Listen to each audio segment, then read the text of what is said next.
or require multilateral cooperation and efforts, yet the perception that the international system is no longer up to the task has only deepened, particularly where the interests of powerful members are at stake. In the Eastern Democratic Republic of Congo, recent setbacks have served to highlight that the security situation is fundamentally no different than it was 20 years ago, when the largest and most expensive United Nations peacekeeping mission was first deployed. This has exposed neighboring states, notably Rwanda, to cross-border attacks that are entirely preventable. There is an urgent need to find the political will to finally address the root causes of instability in Eastern DRC.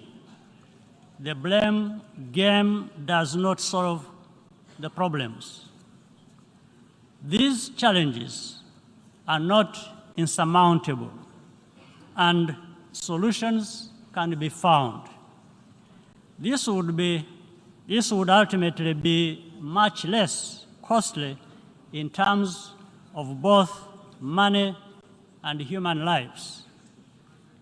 Despite shortcomings, there are examples to demonstrate that international cooperation can successfully address the issues that matter to all of us. Global health is a case in point. The Global Fund to fight HIV, tuberculosis, and malaria has helped save countless lives in Africa and beyond, while also strengthening health systems. I hope that all countries will respond strongly and sustain their commitments at the 7th Global Fund replenishment session, chaired by President Biden later today. Africa is doing its part, but must do more. For sustainability, external funding must go hand in hand with increased domestic financing for health. This is a priority which the African Union is tracking on an annual basis, and which I'm honored to lead on behalf of the organization. We are also working with partners to bring end-to-end vaccine manufacturing to our continent, notably through collaboration with BioNTech and strong support from the European Union. This is critical to increase Africa's resilience against future pandemics. I commend the Secretary General for convening the Transforming Education Summit earlier this week. The future of billions of children and young people across the world depends on overcoming the challenges of inclusion and quality of instruction, particularly as we recover from the pandemic. Away from the headlines, the United Nations and other multilateral institutions retain the ability to set an agenda around which we can all rally.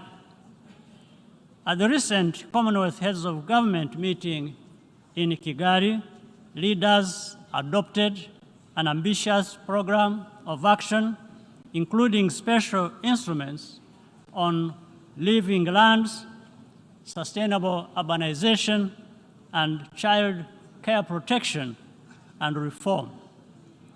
We also agreed to prioritize public-private partnerships to create digital jobs for young people across the Commonwealth.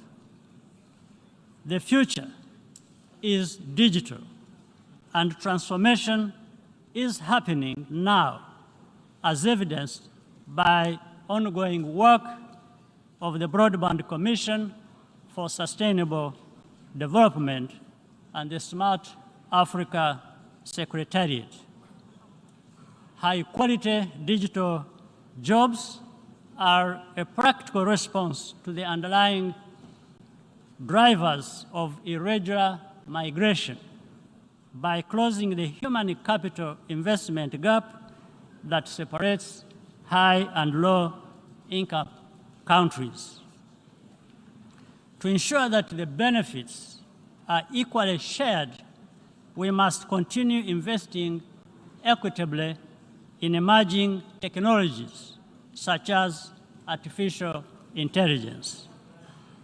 In the area of peace building and counterterrorism, regional initiatives can complement the important work of the United Nations.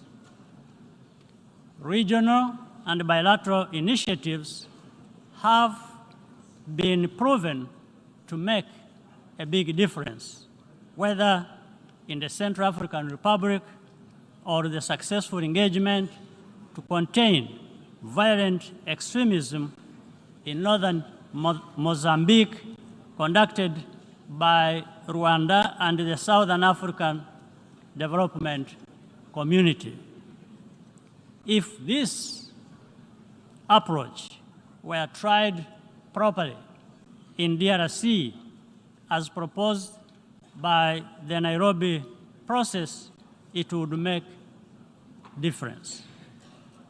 However, to be sustainable, such efforts require consistent financial support from the international community.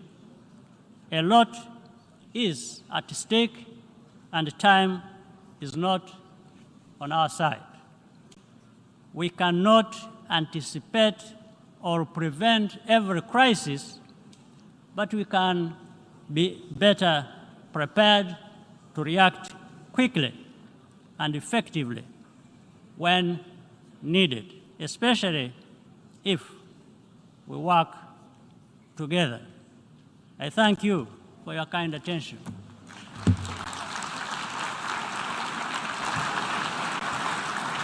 Au nom de l'Assemblée générale. On behalf of the Assembly, I wish to thank the President of the Republic of Rwanda for the statement just made, and I request protocol to escort His Excellency.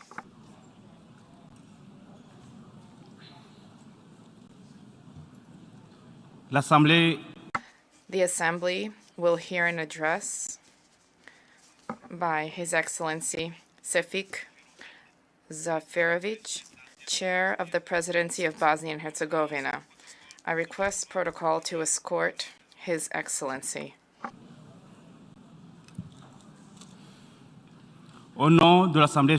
On behalf of the General Assembly, I have the honor to welcome His Excellency Sefik Zaferovic, Chair of the Presidency of Bosnia and Herzegovina, and to invite him to address the Assembly. Mr. President, Secretary General, ladies and gentlemen, it is my honor to address this esteemed body as the Chairman of the Presidency of Bosnia and Herzegovina. I congratulate Mr. Shahid on successfully presiding over the 76th session of the United Nations General Assembly. Despite the difficult working conditions caused by the pandemic, he worked dedicatedly with the UN Secretary General, Mr. Guterres, so that this body of the United Nations could carry out its duties. I also congratulate Mr. Qureshi on his election as the President of the 77th session of the UN General Assembly.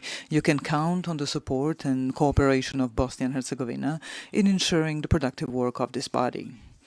Dear President, at the recent sessions of the General Assembly and under international fora, we regularly assess that the global order is experiencing tectonic changes. Today, however, we can conclude that the world has changed irreversibly. International relations that the security architecture of Europe used to rest on, as well as the wider international framework, are now a thing of the past. At a time when towns and villages in Ukraine are facing the terrifying reality of war, the least we can do is not to be silent about it. We must not be silent, especially not in this building, the home of the United Nations, established with the aim of preventing and stopping what is currently happening in Ukraine. We must not be silent in Bosnia and Herzegovina either. We owe that to our vivid memories of the horrors of war and aggression. The United Nations system was unable to prevent or stop the war in my country in the period between 1992 and 1995. Unfortunately, that happened again with Ukraine. I am primarily referring to the Security Council here, the body responsible for the protection of international peace and security in light of the principles defined by the Charter of the United Nations. The Security Council, due to internal relations and blockade, is evidently unable to fulfill its obligations. However, the United Nations General Assembly adopted a resolution on aggression against Ukraine by an overwhelming majority. That resolution confirmed the undisputed principles of the Charter of the United Nations and other acts of international law, which prohibit the use of armed force. It orders states to resolve disagreements by peaceful means. The resolution expresses support for territorial integrity and sovereignty of Ukraine. Unequivocally, it refers to the actions of the Russian Federation as aggression. It calls for the aggression to stop. Finally, it rejects secessionist moves of certain regions within Ukraine directed against its territorial integrity. Bosnia and Herzegovina supported this resolution and stood on the right side of history, along with other 140 countries. This is in line with the obligations stemming from the UN Charter, our previously held positions, and our obligation, according to the Stabilization and Association Agreement, to follow the foreign policy of the European Union. Although this resolution does not have the power to stop the war, it does have the power to stop the lies. The clear and unambiguous language of this highest international forum extremely reduces the space for those who try to relativize the truth. The first step towards any solution is to tell and respect the truth. I hope that there will be peace as soon as possible, so that people in Ukraine can live normal lives, and so that the displaced can return to their homes. Respected President, the war in Ukraine, as well as the consequences of the pandemic, led to drastic changes in all spheres of life. That is currently very visible in a deep energy crisis, inflation, a general recession, and the threat to supplies, especially in the food sector. We are all facing a very difficult and challenging winter. Global market and international free trade enabled enormous progress in all corners of the world. Eradication of hunger, availability of consumer goods, and continuous economic growth in all parts of the world, those are all unquestionable benefits of global economic liberalization. Globalization tightly connected various parts of the globe and made us interdependent. Strong economic, security, and political interrelations produced an increasingly integrated global framework. Within that framework, everyone relies on one another in different spheres, from economy to security. At the same time, the interdependence of different parts of the world is the source of vulnerability of our global community. That became obvious during the pandemic, when traffic and supply channels were blocked. It is also obvious in the light of the current crisis related to the war in Ukraine. Due to the blockade of wheat exports from Ukrainian ports, developing countries in Africa and Asia are facing hunger. A large part of the European continent is facing an energy crisis due to dependence on Russian gas. As a result of difficulties caused by the process of political and economic integration, in the past years we often witnessed strong advocacy of political sovereignty and economic protectionism. Consequences of transformation of developed countries from industrial to post-industrial nations, the migration, and most finally the pandemic, led many to call for the construction of economic and even literal walls and wire fences. That is a wrong path to take. The answer to the above problems is not closing. The answer is the opening. The solution is not less cooperation. The solution is the increased cooperation. The answer to the energy crisis in Europe caused by dependence on a single source is not only relying on one's own forces. The answer is diversification in finding new, multiple channels of gas supply and other energy sources. No one in the modern world has enough resources to be self-sustainable. Past crises show that dependence on individual external sources is not enough either. We can only overcome those difficulties by increasing our internal cooperation. Respected President, we live in unstable times, unprecedented in recent history. As we face an extremely difficult winter, we are aware of the destabilizing potential of the current economic and energy crisis. 20th century provides extremely valuable lessons about the correlation between economic crisis and right-wing populism. Nazi movement came to power on the wave of great economic depression. That led to the greatest cataclysm in the history of mankind. After that, the United Nations was established, the UN Charter was adopted, as well as the Universal Declaration of Human Rights, the Convention on the Prevention and Punishment of the Crime of Genocide, and other UN acts. The essential idea of the United Nations is the idea of the equality of all people, regardless of their origin, skin color, religion, national, or other affiliation. All the previously referenced fundamental acts of international law are based on this idea. Modern civilization was built on that idea. Today, almost 8 decades later, we can hear voices openly or implicitly denying those fundamental tenets. Right-wing populists more and more often say that all people and nations do not have equal rights, that some are more valuable than others.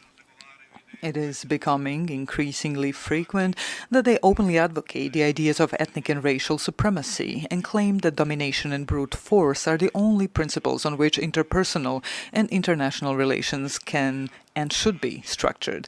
It only takes one step from those ideas to violence. From this place, from the United Nations building, I call for caution and action. We will face enormous challenges in the coming period. We must fulfill our duty and fight for civilizational ideas. At all costs, we must defend those ideas. Respected President, Bosnia and Herzegovina has been home to many peoples, cultures and religions for centuries. Our long tradition of multiculturalism is something we take pride in. We are proud of our Muslim, Christian, Jewish, Roma and other communities, as well as the culture of living together and mutual respect that we have developed over the centuries. All those communities, individually and collectively, make the structure of the mosaic of the state of Bosnia and Herzegovina.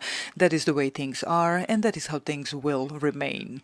At the same time, Bosnia and Herzegovina as a meeting place of cultures was a thorn in the side of policies based on the idea of the impossibility of living together and the necessity of confrontation. Such policies led to the terrifying war in Bosnia and Herzegovina from 1992 to 1995. That war culminated in the genocide in Srebrenica.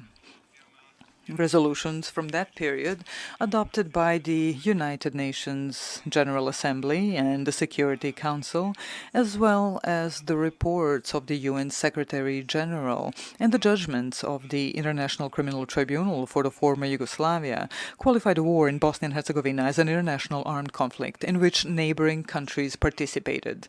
The judgments passed by the Hague Criminal Tribunal conclude the joint criminal enterprises took place.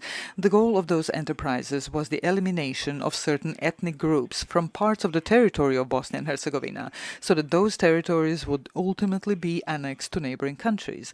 This was the most serious violation of international general and humanitarian law. Bosnia and Herzegovina has gone through an arduous peace-building process since the conclusion of the Dayton Peace Agreement. However, we still face numerous challenges. Some of the major challenges are certain policies in Bosnia and Herzegovina and the neighborhood which have never abandoned the wartime goals of dividing our country. There are parties in Bosnia and Herzegovina that are part of the broad wave of right-wing populism in Europe. They openly claim that Bosnia and Herzegovina is not sustainable because, according to them, it is not possible for Muslims and Christians to live together. Muslims and Christians live and can live together. That life does have a perspective. What certainly has no perspective are retrograde policies that oppose such life. Bosnia and Herzegovina has a centuries-old history and is a living example and proof of the civilization idea that people of different religions, nations, and cultures can live together. The fact is that Bosnia and Herzegovina, even despite the war aimed at its destruction, managed to survive. That shows the exceptional resilience of my country. Majority of people in Bosnia and Herzegovina want to live in peace with their differences. There is enough strength for such Bosnia and Herzegovina to persevere. I am convinced that that will be the case. Respected President, the experience of Bosnia and Herzegovina shows that the rule of law is a crucial factor of peace building. The International Criminal Tribunal for the former Yugoslavia, formed by the UN, granted the victims the minimum of justice. It sent a message to criminals that their actions will not go unpunished and that they will be brought to justice and face the consequences for their actions. Moreover, there were other international community bodies that made a huge contribution to the building and the protection of peace, primarily the Office of the High Representative and the Peace Implementation Council. Both of those bodies were established on the basis of Chapter 7 of the UN Charter, which mandates the intervention of the international community in order to protect peace. The establishment of those bodies was also confirmed by the relevant resolutions of the Security Council. Consequently, the closure of those bodies is possible only following a new decision of the UN Security Council. It's not time for that yet. Please allow me to remind you of the international supervision that was present in some significantly developed countries, such as Germany's, with even greater executive powers than the Office of the High Representative in Bosnia and Herzegovina. That supervision was ended after 45 years of existence, only once the necessary prerequisites for that were created. The Office of the High Representative and the Peace Implementation Council have been helping domestic political actors to implement reforms for the past 27 years. Through joint efforts, we managed to unite the three once warring armies into a single armed forces. We also united the three intelligence services, tech systems, judiciaries, etc. Thanks to those reforms and the existence of the armed forces and other state institutions of Bosnia and Herzegovina, even after the gradual withdrawal of 60,000 international troops from Bosnia and Herzegovina, the peace remained intact. The past year brought attacks against the 27 years of implementation of the Dayton Peace Agreement. In particular, there was an attempt to disband state institutions established on the basis of the clear provisions of the Dayton Peace Agreement. Thanks to the action of the Office of the High Representative and the Peace Implementation Council member states led by the United States of America, the attack on state institutions was stopped and peace was preserved once again. That demonstrated the expediency and efficiency of the international community institutions in Bosnia and Herzegovina. There have been requests for the closure of the office of the High Representative in the past. More recently, there were frequent requests that the High Representative take steps that would weaken the unity of Bosnia and Herzegovina and introduce additional ethnic divisions. According to the Dayton Peace Agreement and the UN Charter, it is the obligation of the High Representative to protect the sovereignty and territorial integrity of Bosnia and Herzegovina and not to contribute to its disintegration. Respected President, in addition to the civilian international presence in Bosnia and Herzegovina, there is also the international military in the country, specifically the EUFOR mission and the NATO headquarters with a total of 1,100 troops. Bosnia and Herzegovina is not special in that regard. Many more developed sovereign states need the presence of international military forces in much larger numbers than is the case in Bosnia and Herzegovina. The international military presence was established by the Dayton Peace Agreement. UN Security Council confirms the EUFOR mission's mandate on an annual basis. The Security Council will vote on the EUFOR mandate again in less than 1 month. It is very important for the stability and peace in Bosnia and Herzegovina and the region that this resolution is adopted. However, it is important to emphasize that in any case, according to the Dayton Peace Agreement, NATO has the right and obligation to deploy its forces in Bosnia and Herzegovina. Also, the Presidency of Bosnia and Herzegovina has made decisions in the past giving consent to the presence of EUFOR and NATO forces without any time limits. Those decisions are a sufficient legal basis for the presence of an international military mission in Bosnia and Herzegovina until the Presidency of Bosnia and Herzegovina takes a different position. Respected President, Bosnia and Herzegovina's foreign policy goals are membership in the European Union and NATO. The June 2022 session of the European Council opened up the space for granting Bosnia and Herzegovina the status of a candidate for membership in the European Union if certain conditions are met. Bosnia and Herzegovina has recently made certain progress in terms of fulfilling the 14 priorities defined in the opinion of the European Commission on Bosnia and Herzegovina's application for EU membership. We fulfilled some of the said priorities in full and some partially. I'm pleased to say that in the past weeks we have continued meeting those priorities. I expect that we will continue making even more progress after the general elections that will take place on October 2nd next month. I also expect Bosnia and Herzegovina to be granted the EU membership candidate status as soon as possible. Regarding our relations with NATO, Bosnia and Herzegovina is part of the Membership Action Plan. In terms of reforms that NATO expects from us, as an aspirant country, the Presidency of Bosnia and Herzegovina adopted the reform program, which is our annual obligation. Respected President, regional cooperation is one of the foreign policy goals of Bosnia and Herzegovina. Bosnia and Herzegovina wants good relations with its neighbors, with mutual appreciation, respect, and also the principle of reciprocity. That is the only way to build relations with Bosnia and Herzegovina. Everyone in our region must understand that the geostrategic and geopolitical configuration of the region is completed. The path to security and prosperity is the path of mutual cooperation and solving the open issues in accordance with the principles of international law. We are all equal in the region. No one can dominate anyone else. We all need peace and stability. Respected President, the whole world needs peace and stability. All current disputes in the world should be resolved on the principles of international law with the involvement of the international judicial institutions. That is why it is very important to strengthen multilateral mechanisms and institutions. Therefore, I believe that the strength and authority of the UN as a key multilateral mechanism must be fortified. Thank you for your attention. On behalf of the Assembly, I wish to thank the Chair of the Presidency of Bosnia and Herzegovina for the statement just made, and I request the protocol to escort His Excellency. The Assembly, we are here, the address by His Excellency Chandrika Persad Santokhi, President of the Republic of Suriname. I request the protocol to escort His Excellency.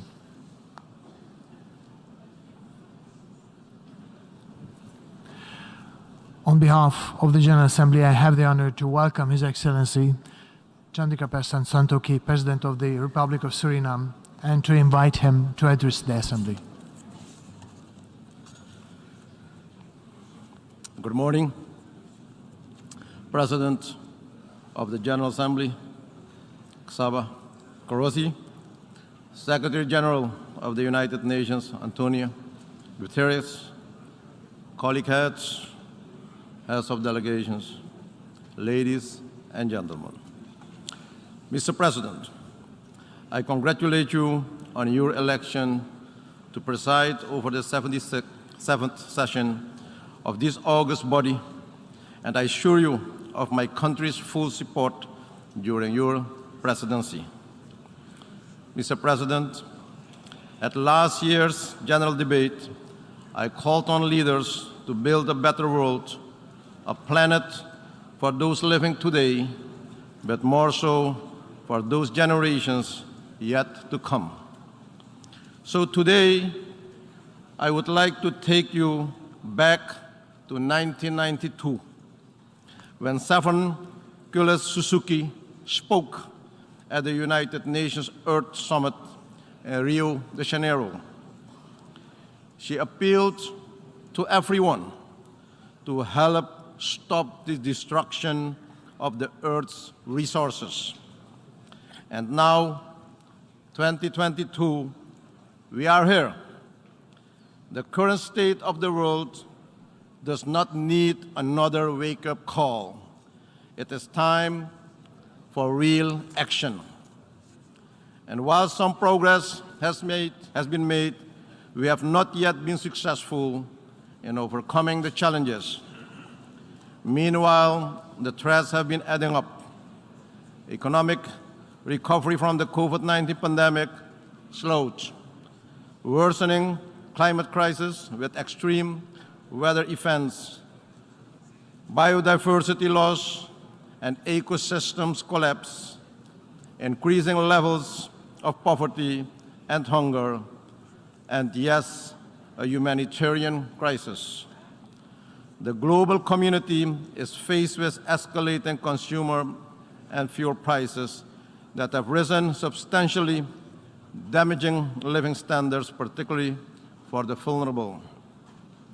Therefore, I want you to take a moment and ask yourself, have we treated our Earth in a sustainable way?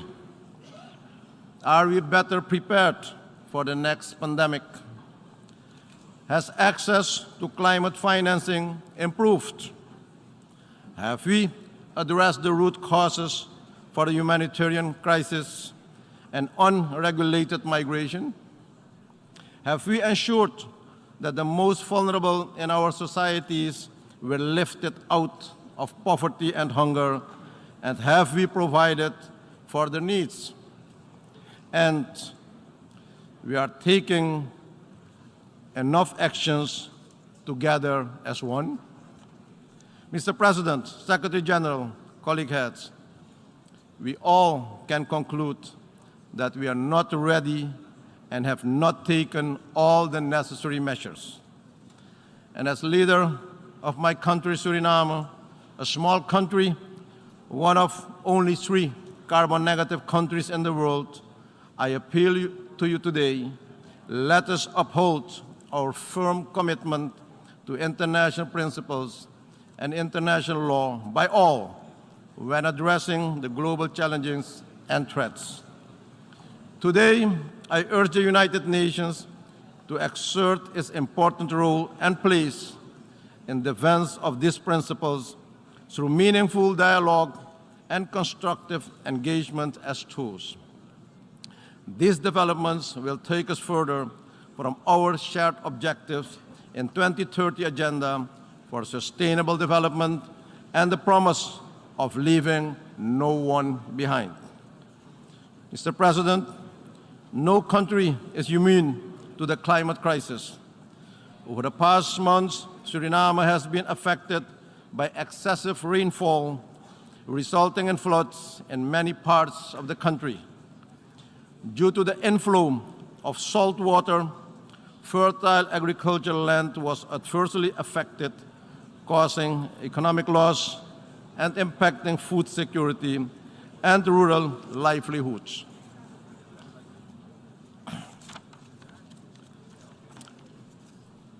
The Secretary General visited Suriname.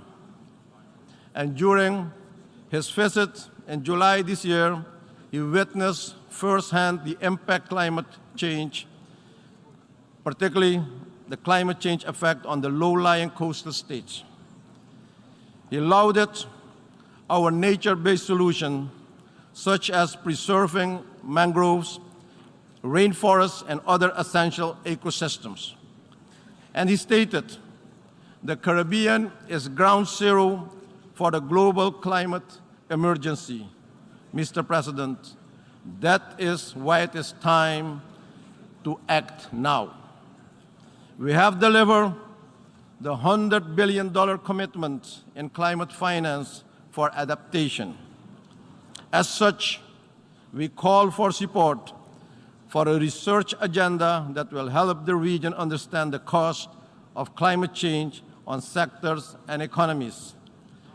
Scaling up the means of implementation, including finance, particularly adaptation finance, capacity building, and technology transfer, and not technology dumping. Scaling up finance for adaptation and for response to loss and damage, with prioritization for Caribbean SIDS to access grant and concessionary finance, including through bilateral channels in particular. The establishment of a loss and damage facility under the UN FCCC that would provide SIDS with resources to finance loss and damage resulting from climate change. In this regard, I express appreciation to the Secretary General of the United Nations for his efforts to make the Adaptation Fund more accessible to countries affected by climate change through his Adaptation Finance Initiative. Mr. President, finance is the backbone of sustainable development. The time has come, and the time is now for a real reform of the global financial architecture, a reform that must take into consideration the unique and inherent vulnerabilities that hamper the ability of small and vulnerable economies to overcome economic, environmental, and social shocks. I therefore welcome the appointment of the high-level panel on multidimensional vulnerability index, and we look forward to finding solutions to address the obstacles to realizing the index, in particular the availability of reliable data. Mr. President, the political, economic, and humanitarian crisis in Haiti remains a great concern to the region and requires the attention of the international community. In my capacity as current CARICOM chair, I am committed to exerting all efforts for a dialogue with all stakeholders in Haiti aimed at safeguarding peace and security. It is of utmost importance that any support in resolving the situation in Haiti should be on the basis of a Haitian-supported and owned plan. Conflicts and violence are currently on the rise globally in all regions, which are leading to hostilities and displacements. These hostilities and mass displacements are causing people to face paralyzing levels of poverty and food insecurity. We as member states constituting the United Nations should take up our role in maintaining international peace and security. The achievement of sustainable development is inextricably linked to upholding democratic values, good governance, and respect for human rights. We must allow countries to develop sustainable economies without obstacles. Mr. President, in today's world, differences must be resolved through dialogue and cooperation. Therefore, in our view, the long-standing embargo against Cuba and the Cuban people must be lifted. I believe, Mr. President, that young people are valuable and undeniable partners in every development aspect and in shaping the future. Let me also congratulate the General Secretariat for the establishment of a youth office in the United Nations Secretariat. As lead head within the quasi-cabinet of the Caribbean community responsible for regional youth development, I was pleased with the interaction of region's youth during the last CARICOM leaders meeting held in Suriname. I commend them for taking the responsibility and inspiring their peers to not only demand a seat at the table, but also show up consistently.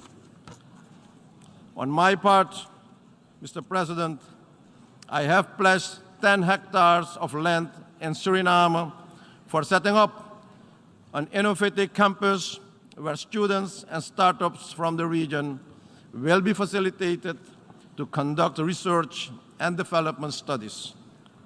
Mr. President, since I took office 2 years ago, my government has been making efforts to bring the economy back on track and bring the development of the country on the right path from an extremely unsustainable position. While a homegrown recovery plan, a 36-month extended fund facility of the IMF, and a national multi-year development plan are in implementation, my government continues to face economic challenges and capacity constraints due to external and unforeseen shocks.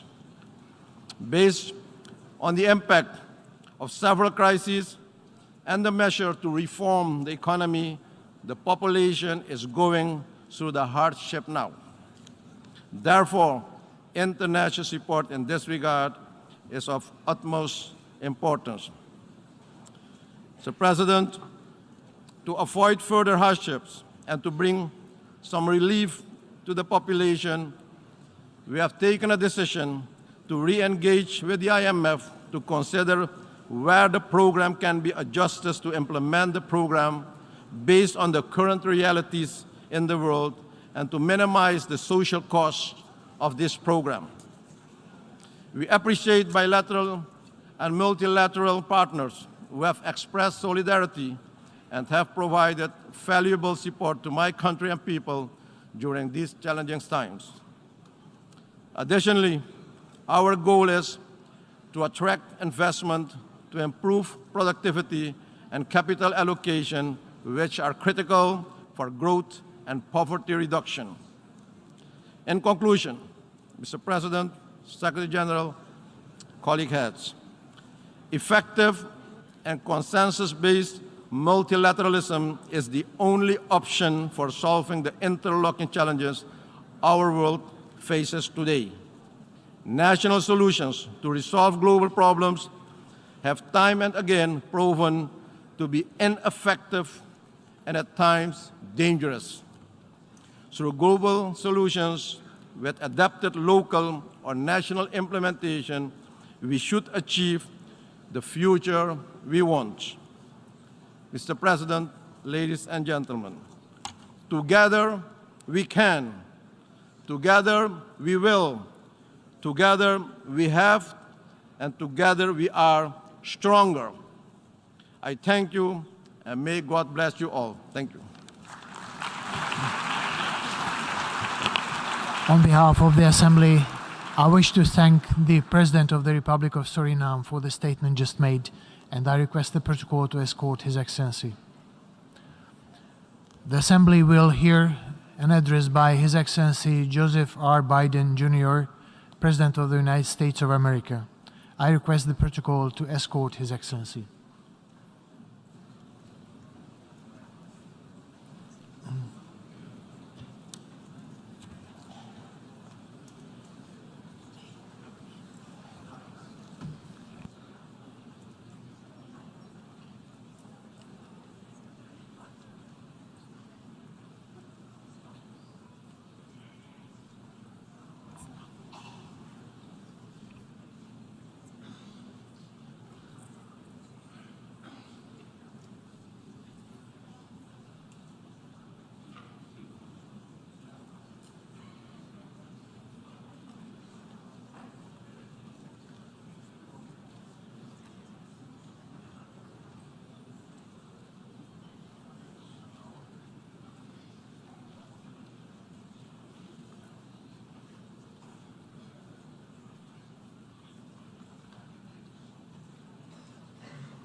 On behalf of the General Assembly, I have the honor to welcome His Excellency Joseph R. Biden Jr., President of the United States of America, and invite him to address the Assembly. Thank you. Mr. President, Mr. Secretary General, my fellow leaders, in the last year, our world has experienced great upheaval. A growing crisis in food insecurity, record heat, floods and droughts, COVID-19, inflation, and a brutal, needless war. A war chosen by one man, to be very blunt. Let us speak plainly. A permanent member of the United Nations Security Council invaded its neighbor, attempted to erase a sovereign state from the map. Russia has shamelessly violated the core tenets of the United Nations Charter. No more important than the clear prohibition against countries taking the territory of their neighbor by force. Again, just today, President Putin has made overt nuclear threats against Europe and a reckless disregard for the responsibilities of the non-proliferation regime. Now, Russia's calling up more soldiers to join the fight, and the Kremlin is organizing a sham referenda to try to annex parts of Ukraine, an extremely significant violation of the UN Charter. This world should see these outrageous acts for what they are. Putin claims he had to act because Russia was threatened. But no one threatened Russia, and no one other than Russia sought conflict. In fact, we warned it was coming, and with many of you we worked to try to avert it. Putin's own words make his true purpose unmistakable.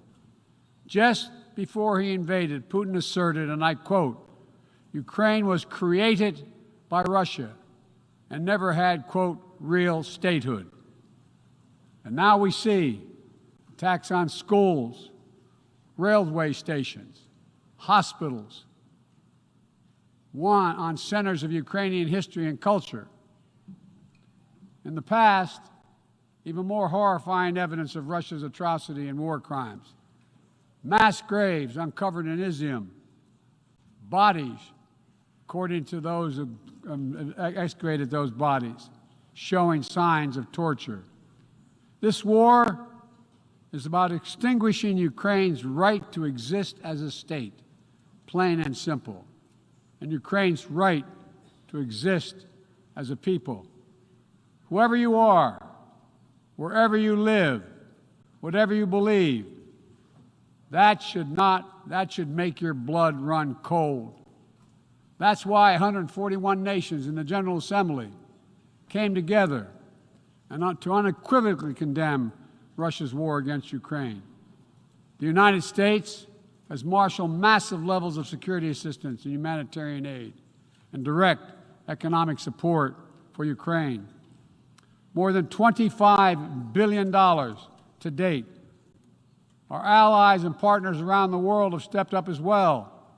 And today, more than 40 countries represented in here have contributed billions of their own money and equipment to help Ukraine defend itself. The United States is also working closely with our allies and partners to impose costs on Russia, to deter attacks against NATO territory, to hold Russia accountable for the atrocities and war crimes. Because if nations can pursue their imperial ambitions without consequences, then we put at risk everything this very institution stands for, everything. Every victory won on the battlefield belongs to the courageous Ukrainian soldiers. But this past year, the world was tested as well, and we did not hesitate. We chose liberty. We chose sovereignty. We chose principles to which every party to the United Nations Charter is beholding. We stood with Ukraine. Like you, the United States wants this war to end on just terms, on terms we all signed up for, that you cannot seize a nation's territory by force, that the only country standing in the way of that is Russia. So, this body, who's determined to uphold the principles and beliefs we pledge to defend as members of the United Nations, must be clear, firm, and unwavering in our resolve. Ukraine has the same rights that belong to every sovereign nation. We will stand in solidarity with Ukraine. We will stand in solidarity against Russia's aggression, period. Now, it's no secret that in the contest between democracy and autocracy, the United States and I, as President, champion a vision for our world that's grounded in the values of democracy. The United States is determined to defend and strengthen democracy at home and around the world, because I believe democracy remains humanity's greatest instrument to address the challenges of our time. We're working with the G7 and like-minded countries to prove democracies can deliver for their citizens, but also deliver for the rest of the world as well. But as we meet today, the UN Charter's very basis of a stable and just rule-based order is under attack by those who wish to tear it down or distort it for their own political advantage. And the United Nations Charter was not only signed by democracies of the world, it was negotiated among citizens, dozens of nations with vastly different histories and ideologies, united in their commitment to work for peace. As President Truman said in 1945, the UN Charter, and I quote, is proof that nations like men can state their differences, can face them, and then can find common ground on which to stand, end of quote. That common ground was so straightforward, so basic, that today 193 of you, 193 member states have willingly embraced its principles. And standing up for those principles, for the UN Charter, is the job of every responsible member state. I reject the use of violence and war to conquer nations or expand borders through bloodshed, to stand against global politics of fear and coercion, to defend the sovereign rights of smaller nations as equal to those of larger ones, to embrace basic principles like freedom of navigation, respect for international law, and arms control. No matter what else we may disagree on, that is the common ground upon which we must stand. If you're still committed to a strong foundation for the good of every nation around the world, then the United States wants to work with you. I also believe the time has come for this institution to become more inclusive so that it can better respond to the needs of today's world. Members of the UN Security Council, including the United States, should consistently uphold and defend the UN Charter and refrain from the use of the veto, except in rare, extraordinary situations, to ensure that the Council remains credible and effective. That is also why the United States supports increasing the number of both permanent and non-permanent representatives of the Council. This includes permanent seats for those nations we have long supported and permanent seats for countries in Africa, Latin America, and the Caribbean. The United States is committed to this vital work. In every region, we pursued new, constructive ways to work with partners to advance shared interests, from elevating the Quad in the Indo-Pacific to signing the Los Angeles Declaration of Migration and Protection at the Summit of the Americas, to joining a historic meeting of 9 Arab leaders to work toward a more peaceful, integrated Middle East, to hosting the U.S.-Africa Leaders Summit in this December. As I said last year, the United States is opening an era of relentless diplomacy to address the challenges that matter most to people's lives, all people's lives. Tackling climate crisis, as the previous speaker spoke to, strengthening global health security, feeding the world. We made that priority, and 1 year later we're keeping that promise. From the day I came to office, we've led with bold climate agenda. We rejoined the Paris Agreement, convened the major climate summits, helped deliver critical agreements on the COP26.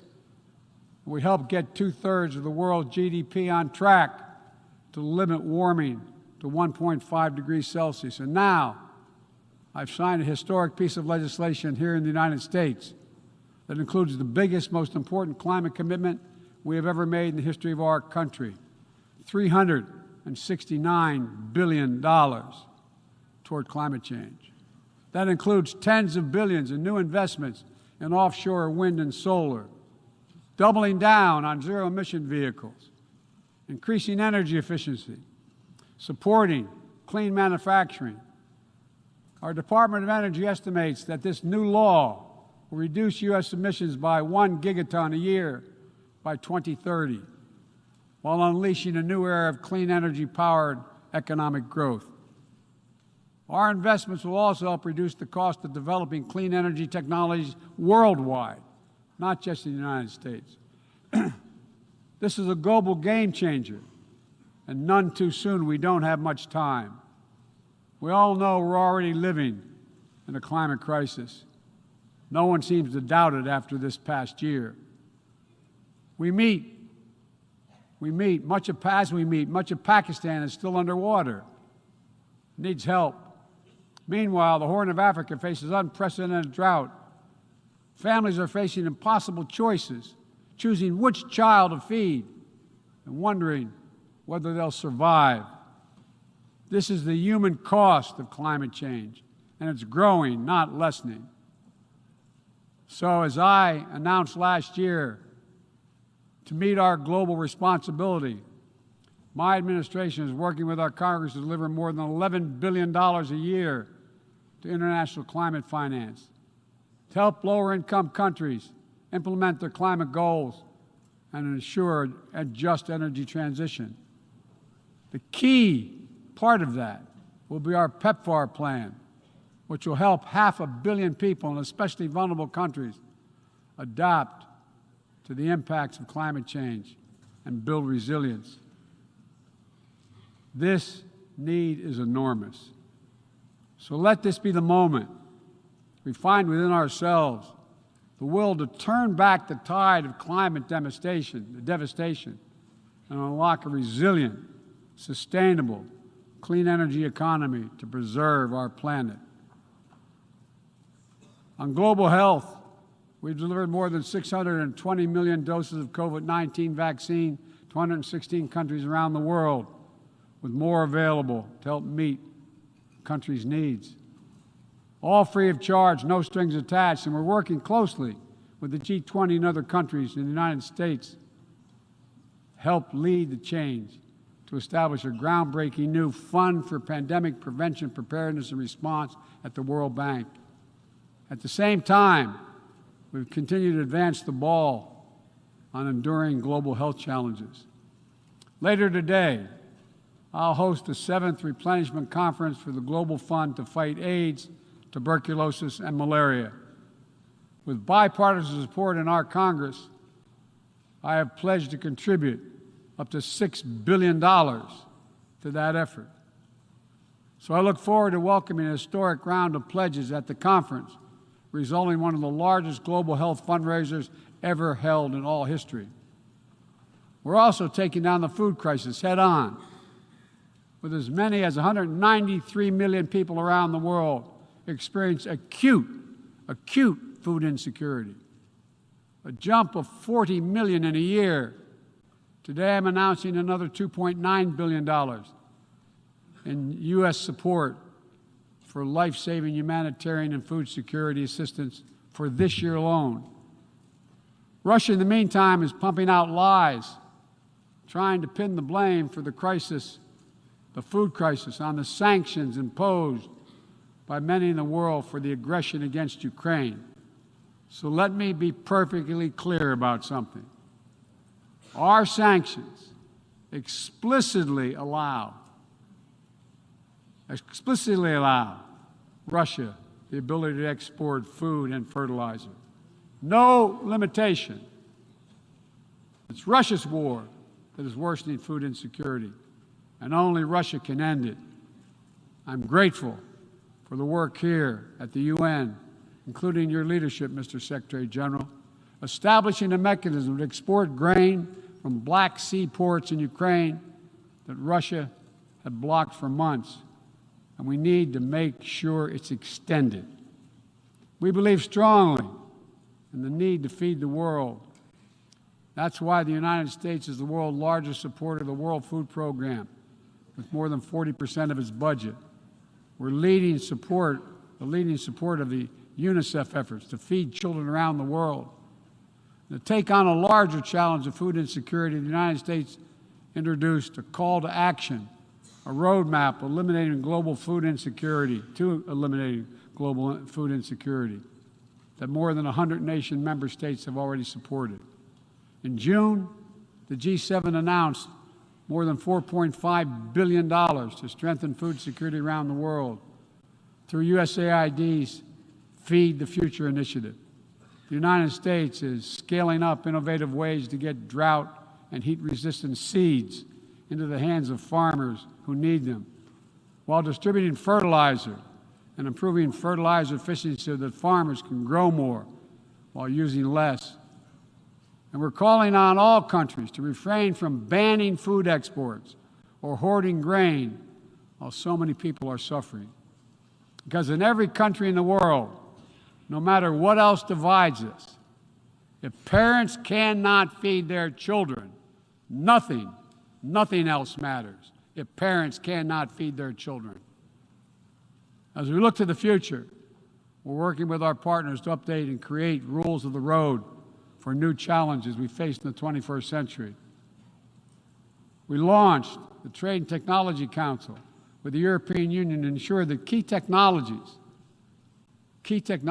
are developed and governed in the way that benefits everyone. With our partner countries and through the UN, we're supporting and strengthening the norms of responsibility, responsible state behavior in cyberspace, and working to hold accountable those who use cyber attacks to threaten international peace and security.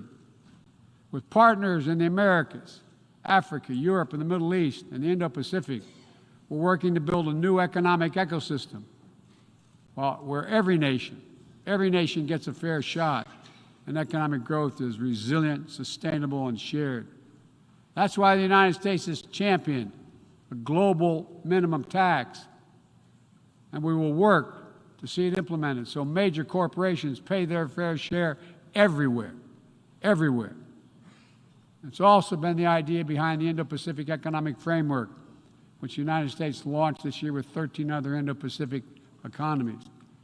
We're working with our partners in ASEAN and the Pacific Islands to support a vision for a critical Indo-Pacific region that is free and open, connected and prosperous, secure and resilient. Together with partners around the world, we're working to secure resilient supply chains that protect everyone from coercion or domination, and ensure that no country can use energy as a weapon. And as Russia's war riles the global economy, we're also calling on major global creditors, including the non-Paris Club countries, to transparently negotiate debt forgiveness for lower-income countries, to forestall broader economic and political crisis around the world. Instead of infrastructure projects that generate huge and large debt without delivering on the promised advantages, let's meet the enormous infrastructure needs around the world with transparent investments, high-standard projects that protect the rights of workers and the environment, keyed to the needs of the communities they serve, not to the contributor. That's why the United States, together with fellow G7 partners, launched a Partnership for Global Infrastructure and Investment. We intend to collectively mobilize $600 billion in investment through this partnership by 2027. Dozens of projects are already underway. Industrial-scale vaccine manufacturing in Senegal, transformative solar projects in Angola, first-of-its-kind small modular nuclear power plant in Romania. These are investments that are going to deliver returns not just for those countries, but for everyone. The United States will work with every nation, including our competitors, to solve global problems like climate change. Climate diplomacy is not a favor to the United States or any other nation, and walking away hurts the entire world. Let me be direct about the competition between the United States and China. As we manage shifting geopolitical trends, the United States will conduct itself as a reasonable leader. We do not seek conflict. We do not seek a Cold War. We do not ask any nation to choose between the United States or any other partner. But the United States will be unabashed in promoting our vision of a free, open, secure, and prosperous world and what we have to offer communities of nations. Investments that are designed not to foster dependency, but to alleviate burdens and help nations become self-sufficient. Partnerships not to create political obligation, but because we know our own success. Each of our successes increased when other nations succeed as well. When individuals have the chance to live in dignity and develop their talents, everyone benefits. Critical to that is living up to the highest goals of this institution, increasing peace and security for everyone, everywhere. The United States will not waver in our unrelenting determination to counter and thwart the continuing terrorist threats to our world. And we will lead with our diplomacy to strive for peaceful resolution of conflicts. We seek to uphold peace and stability across the Taiwan Straits. We remain committed to our one China policy, which has helped prevent conflict for 4 decades. And we continue to oppose unilateral changes in the status quo by either side. We support an African Union-led peace process to end the fighting in Ethiopia, restore security for all its people. In Venezuela, where years of political oppression have driven more than 6 million people from that country, we urge the Venezuelan-led dialogue and return to free and fair elections. We continue to stand with our neighbor in Haiti as it faces political, fueled gang violence and an enormous human crisis. And we call on the world to do the same. We have more to do. We'll continue to back the UN-mediated truce in Yemen, which has delivered precious months of peace to people that have suffered years of war. And we will continue to advocate for lasting negotiating peace between the Jewish and Democratic State of Israel and the Palestinian people. The United States is committed to Israel's security, full stop. And a negotiated two-state solution remains, in our view, the best way to ensure Israel's security and prosperity for the future and give the Palestinians the state to which they are entitled. Both sides to fully respect the equal rights of their citizens. Both people enjoying equal measure of freedom and dignity. Let me also urge every nation to recommit to strengthening the nuclear non-proliferation regime through diplomacy. No matter what else is happening in the world, the United States is ready to pursue critical arms control measures. A nuclear war cannot be won and must never be fought. The 5 permanent members of the Security Council just reaffirmed that commitment in January. But today, we're seeing disturbing trends. Russia shunned the non-proliferation ideals embraced by every other nation at the 10th NPT Review Conference.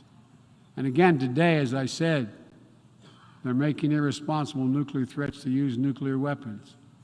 China is conducting an unprecedented, concerning nuclear buildup without any transparency. Despite our efforts to begin serious and sustained diplomacy, the Democratic People's Republic of Korea continues to blatantly violate UN sanctions. And while the United States is prepared for a mutual return to the Joint Comprehensive Plan of Action if Iran steps up to its obligations, the United States is clear. We will not allow Iran to acquire a nuclear weapon. I continue to believe that diplomacy is the best way to achieve this outcome. The non-proliferation regime is one of the greatest successes of this institution. We cannot let the world now slide backwards, nor can we turn a blind eye to the erosion of human rights.